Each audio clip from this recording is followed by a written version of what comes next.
Well, I heartily agree with you on that. Bob Chapman, I want to take a few calls. But before we do that, this is just in. I said back on, what was the mass shootings, Tuesday, in Alabama and in Germany, I said guaranteed, because it's 99% of the cases. When we said that, we're not just saying that. They're on psychotropic drugs and in special psychiatric care, normally at military bases or tied into the government. Turns out the guy in Alabama was tied into some military program, was in a, quote, police training program, and was in some type of psychiatric care. Now it's been confirmed by the Associated Press. Psychiatric drug use of German shooter confirmed. And it says, Kretschmer withdrawn from depression treatment. And this is from the AP. Associated Press, police investigator Siegfried Mahler states on the record that the shooter underwent severe treatment sessions for depression at a psychiatric clinic and was prescribed a session of outpatient therapy, which he never began. Thus, the shooter was on psychotropic medications and then quit using them, which causes the total psycho behavior. You got to go off this over several months, folks, according to the doctors. This created a classic antidepressant withdrawal crisis, which is exactly what leads to extreme acts of violence against the self or others. So we were right about that again, Bob Chapman. You sure were, unfortunately. And this is going to continue. And that's the way they set these things up and screen gun control. And you see the stuff that's coming down the pike and what they want to enact. And we're going to have to fight them every step of the way, especially Oh, I forgot. I'm sorry. Go ahead. No, go ahead. No, I just forget all these. I just forget all these top stories I never cover. The AP last night I saw with horror. Kurt Nimmo wrote a story about it, and I'm trying to look for it here in my stack. It's up on Infowars.com. I'm running that tomorrow morning in the International Forecaster as well. So you know about it. The Justice Department has now announced that they are going to move for gun registration, shutting down gun shows, only able to buy one gun at a time in, quote, the southern and western states because of some of the guns getting into Mexico. So they make the drugs illegal. It makes the crime rate explode. And now they're announcing, because of Mexico collapsing, they've got to restrict our guns here in the U.S. It's Associated Press. And I'm digging around for the article right now, but you've seen it. Yeah, and another thing, too, is that this business of guns getting into Mexico, no matter where you are, if people want to get weapons, they're going to get them. Well, I mean, as if cocaine dealers aren't going to get them. Guys, reprint that for me. Just Google more gun control. Government says gun control needed for Mexican crisis. Because I want to ask Chuck Norris about that. And I just can't keep track of this anymore. Oh, here it is.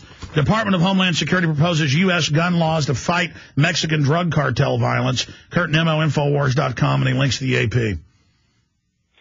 You know, it's funny. If you want to get something in the way of hardware in Mexico, you go to the police and they'll sell it to you. Oh, absolutely. And don't laugh and don't question it, because it's true. Well, you know, the establishment knows this, and everywhere where they ban guns, Mexico, Chicago, New York, they have the highest crime rates in the world. I mean, it's so simple, and the establishment knows this. My head is just spinning here. Let's talk to Laura in Montana. You're on the air with Bob Chapman, internationalforecaster.com. Thanks for having me on. I'm a first-time caller. I have a question, actually two questions I hope you can answer, Bob. I'm calling about the mark-to-market rule. As I understand, it is essentially marking assets or even derivatives on the books to the current market value. And I heard it came into being last year. I'm wondering if that's true. And I'm just thinking, are they wanting this gone so that if their book value is higher, even though it's phony, it means the stocks will go up? Well, your synopsis and your facts are all correct. And mark-to-market has been used for a couple of hundred years in the stock market and in corporations. And about a year and a half ago, the Treasury Department and the SEC told companies to value at a reasonable price illiquid investments, because if there was no market, the companies had to guess at what they were worth. And that has led to a false financial impression of what the assets are really worth.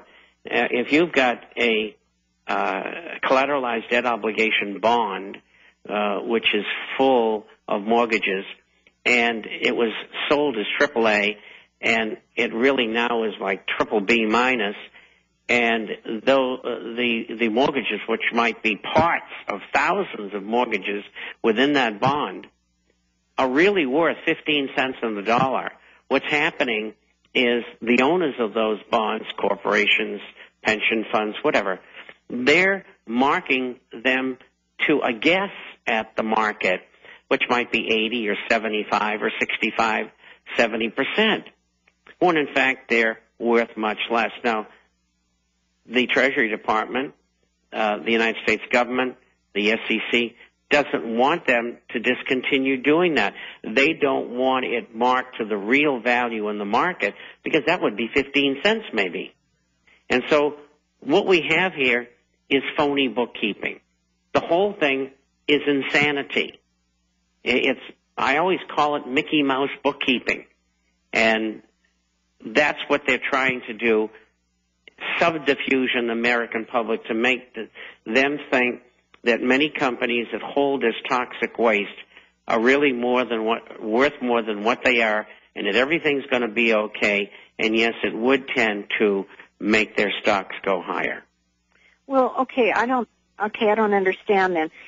If the mark-to-market rule is it marking a security or a derivative to the real value of what the market is giving it right now, and they want to keep that rule, or they want to get rid of that rule? And also... They want to get rid of the rule because the rule exists, and the government's saying go around it, and now they're trying to break the rule.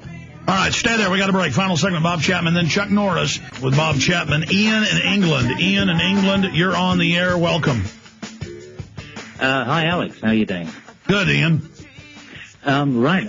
There was one thing relating to the finance of these issues. I'd love to hear what his opinion is regarding Heinrich Keibler when he was the whistleblower out of Liechtenstein. Well, that's an interesting situation. It had never happened before, and I really don't know the details, but I do know that a deal was made with the German authorities, we'll call them. That's right. With this individual, and he was paid a substantial amount of money to turn over accounts that were being held. And the held, British. And the French. Yes. To the authorities. Mm-hmm. Yeah, that's right. I was wondering if you had any more insights into the specifics about the issues which are directly related to that. No, I do not. If I lived in Europe, perhaps I would, but I don't. We got very little information outside on that. Only what I could read in publications like the Frankfurt Allgemeine and the Tribune de Genève, and well, Der Spiegel did a major piece on it. Did you not see that one? Yeah, I did see that. Yes. So, I mean, clearly, it's being outed about the way in which the different monies are being hidden in order to satisfy different organizations who do. I mean, it's all about secrecy, isn't it? They have to maintain even the Swiss wouldn't maintain that kind of level of secrecy. And so they had to go into Liechtenstein in order to achieve the anonymity that they required. Alex pointed out something earlier in the program, and that was a selective release of information. And I think that's what you got in Liechtenstein, and I think that's what the U.S. Is looking for in Switzerland. No, that's what they've said they're going to do. They're going to leave the big boys alone. That's right. And so the lower level will be unaffected. And so that means the politicians and the big hitters will still be able to hide their money. But that's the point about what Keibler did, because he took the information and he had all the information about the big hitters. And he exposed it for what it was. And also, not only that, but the methodologies being applied by the ruling class, the royalty. And the royalty were utilizing the absolute power that they had in order to secure secrecy around these accounts. And it's interesting that part of the information never saw the light of day. At least I never saw it. Oh, well, it has come out. I mean, that was part of the Der Spiegel. You mean it listed the bigwigs? They announced a number of people, specifically large investors. I remember one of them was a big Austrian politician too, right? That's right. That they exposed an awful lot of individuals, but they also exposed the organizations. But of course, the organizations hide the individuals too. But they did expose a number of individuals, especially in the UK, weirdly enough. Interesting. We're out of time. I appreciate your call from the UK, Ian. Bob Chapman, always great having you on the internationalforecaster.com. We'll check in with you again next week. God bless. Okay, bye-bye. Thank you.